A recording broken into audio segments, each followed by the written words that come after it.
Makan-makan.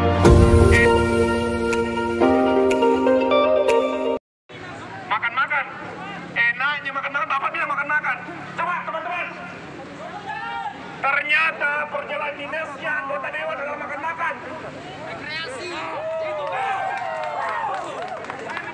Apa kita bilang tadi? Saya menyediakan.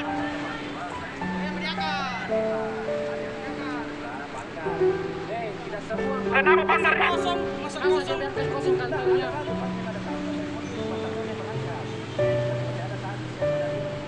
Masih berapa itu, Pak? Masih Begitu produknya, setiap komisi tidak ada. Waktu apa, Pak? Ini waktu kerja. Apanya? Pak, saya tanya lagi, Pak. Apa kita mau berdebat di sini masalah aturan tak? Saya kira terpuji itu aturan tak? Satu orang toh saja yang ada tinggal di sini. Begini, Pak. Jangankan siang hari, Pak. Regulasi apa yang dilanggar ini? Demi rakyatnya.